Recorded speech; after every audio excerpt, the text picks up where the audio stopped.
What are you afraid of? Relax. This is just a dreamscape. Hello everyone, I hope you're having a fantastic day. In this video I will be going over the newest addition to the 5-star nihility roster, Black Swan. She is a DoT DPS that can dish out insane amounts of damage while also shredding the opponent's defense. Her kit might seem convoluted at first, but after watching this video you will have a better understanding of it. So without further ado, let's get right into it. Memories are different.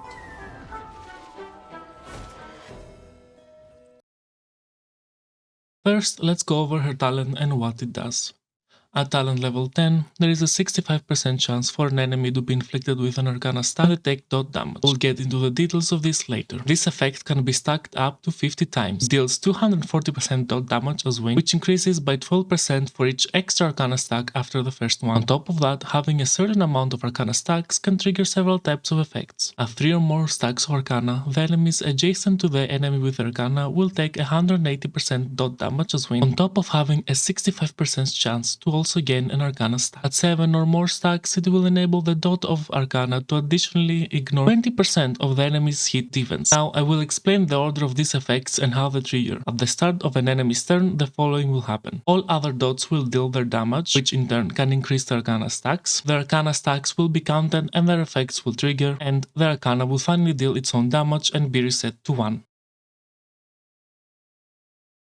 Her basic attack is single target, and here I will explain in detail how Arcana can increase its stacks. At talent level 6, it has a base chance of 65% to inflict 1 stack of Arcana. If the enemy she attacks is currently inflicted with any other type of dot effect, be it wind shear, bleed, burn, or shock, the Arcana will additionally proc again for every different type of dot, not for dots of the same type that have multiple stacks already. So, for example, this enemy is inflicted with shock and has 1 stack of Arcana. When we use basic attack, we are going to get the chance to inflict Arcana 3 times. First, the baseline Arcana stack, and then once for the already existing Arcana stack, and once for the shock dot. Black Swan's skill is Blast, meaning you can hit up to 3 enemies at a time with. At talent level 10, it deals 99% of her damage as win, while also proccing 2 additional effects. A 100 base chance to inflict 1 stack of Arcana to enemies hit, and a 100% base chance to reduce their defense by 20.8% for 3 turns. In short, you're going to want to use her skill at least every 3 turns to make sure the defense shred is always active, as it will boost your whole team's damage output, including dot damage and her own Arcana damage. Depending on your team's SP needs, you might be able to use it more often though to get her burst up fast. Also, at character Ascension 2, she unlocks the trace Viscera's Disquiet. This makes her skill also proc extra stacks of Arcana, just like her basic attack. Her ultimate ability, Bliss of Otherworld's Embrace, is an AoE attack, which at talent level 10 deals 100% damage. But, as you guessed, this is not the important part of it. The ultimate will also inflict Epiphany on all enemies for 2 turns. Enemies afflicted with this debuff will take 25% increased damage on their turn only. That means if it's your turn and an enemy is currently inflicted with Epiphany, they will not be receiving the 25% increased damage. It will also make her Arcana be regarded as wind shear, bleed, burn, and shock. On top of that, while Epiphany is active on an enemy, their Arcana stacks will only once not be reset. This enables characters like Gwynaifen and Luca to trigger their Arcana just like they would their own dot. After Black Swan uses her technique and enters battle, there will be a 150% base chance for each enemy to be inflicted with 1 stack of Arcana. Every time this is successful, the effect will repeat. Every subsequent proc after the first Arcana applied will only have a base chance of 50% of the previous infliction of Arcana. So, for example, the first Arcana has a 150% base chance. If it succeeds, the next proc of Arcana will have a 75% base chance. If this succeeds as well, the next proc will have a 37.5% base chance, etc, etc. I will also talk about her Ascension 6 trace in the next segment. Here is also a suggested leveling priority for her traces. Alright, now that we are done learning her kit, let's go over to Relics and Stats. As Black Swan is a dot character, it is no surprise that her best in slot is going to be the 4-piece Prisoner in Deep Confinement. This set provides Black Swan with attack percent and defense ignore depending on the number of dots on an enemy. This can be easily maxed out with only 1 more dot character. Some other options include 4-piece Genius of Brilliant Stars if the enemy is weak to Quantum. With the effects of this set, and a Pella or Civil War with a light cone-like resolution shines as pearls of sweat, she will reach nearly 100% defense shred. obviously this is very conditional and not a generalist option. Other options include any 2-piece combination with attack percent, wind damage percent, or from the new Pioneer Diver of Dead Water set, which gives 12% damage increase to debuffed enemies. You can mix and match those options to get your ideal substats. For planar sets, you will want either the 2-piece Glamoth or 2-piece Pan-Cosmic Commercial Enterprise or 2-piece Space Sealing Station. Glamoth requiring 160 speed to gain its full effects or 135 to perform equally to the Pan-Cosmic Commercial Enterprise. Space Sealing Station is a good option if you don't have any of the other sets or don't want to farm them. Now let's talk start priority and main stats. As I mentioned in the kit overview, she also has her Ascension 6 passive Candle Flames Portent. This increases her damage bonus by up to 72% if you get her to 120% effect hit rate. As it is quite hard to reach that amount without any effect hit rate light cone, it's also just as efficient to stop at around 98% effect hit rate so she can have a high chance to apply her arcana. So going with that, your main stats should be looking like this. For her orb, attack and wind perform very similarly because of her damage bonus, meaning you can choose the one with the best substats. In addition, having a support like Ruan Mei will make the attack orb the superior option as you will have a lot of damage percent already stacked. For her speed, you can go for the usual speed breakpoints, that being 134, 135 or 160 for Glamour, 161, etc. If you also pair Black Swan with Kafka, it's recommended to have Black Swan be the faster of the two, so Kafka can go right after her and use her skill to trigger more arcana. Or you can just make Kafka super fast so she can trigger the arcana multiple times during the fight.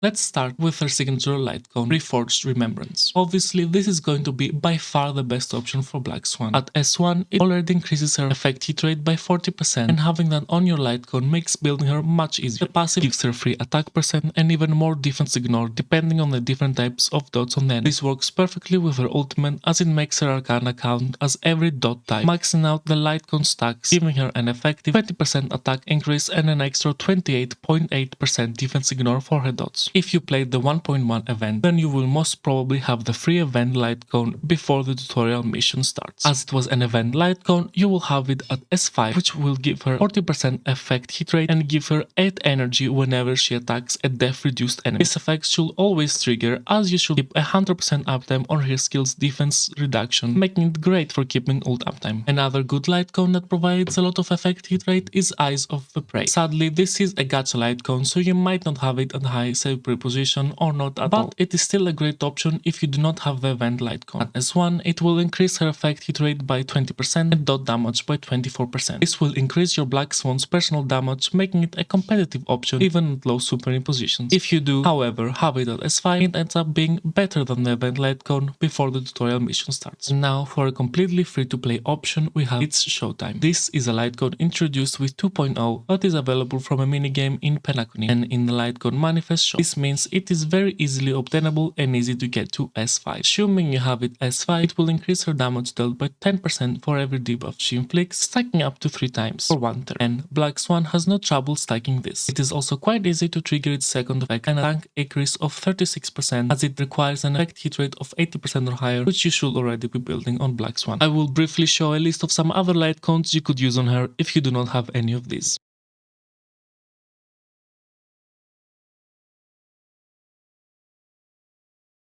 Her Eidolon 1 applies a big resistance reduction for wind, physical, fire or lightning if you can trigger those respective dots. This is a considerable damage increase for Black Swan's damage and her teams. Her light cone on the other hand gives her a lot of effect hit rate and is tailor-made to trigger with her ultimate, making it hard to use on other units, but amazing for her. This ends up giving a lot more value to her E1 since it increases everyone's damage and not only hers. If you want to go for even more Eidolons, E3 is a good stopping point as it will increase her talent level, giving her a significant power boost. Her E2 also makes her even better in scenarios with multiple enemies, as it basically guarantees that her arcanas will always explode and spread between enemies. It should be said that Black Swan is already complete at this 0, and you do not need to pull any of her Eidolons or light cone for her to be good.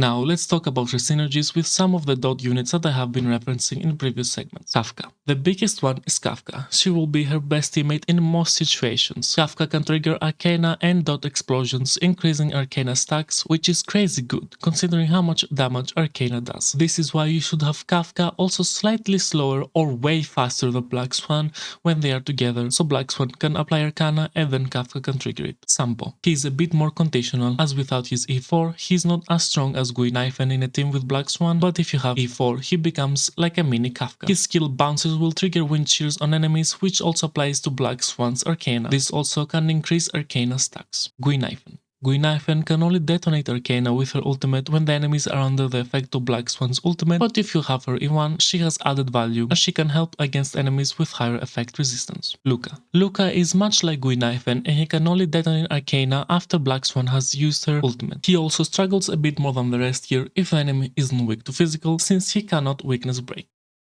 Her teams are pretty standard, but she has some really cool combinations. A traditional team for her would be Black Swan, a DoT character, a flex support, and a sustain. Some examples to that are Black Swan, Sampo, Asta, and Lynx, Black Swan, Kafka, Ella, and Huohuo, Black Swan, Kafka, Ruan Mei, and Luocha. You could also run her triple DoT, which will be Black Swan, 2 DoT characters, and a sustain. So Black Swan, Kafka, Sampo, Luocha, Black Swan, Sampo, Guinaifen, Huohuo, and you could also run her as a debuffer, which will be Black Swan, a DPS, a flex support, and a sustain. An example to that is Black Swan, Dr. Ratio, Ruan Mei, and Luocha. So to top it all off, Black Swan is an amazing DoT character that you will not regret pulling. She is flexible and insanely strong at D0 with free-to-play light cones. She might look daunting at first look, but I hope I helped you understand her. Thanks for watching the video, consider leaving a like and subscribe if you enjoyed it, and leave a comment if you have any questions or if I forgot something. The road ahead is visible. Open your eyes and face your fears. How else will you find the answer?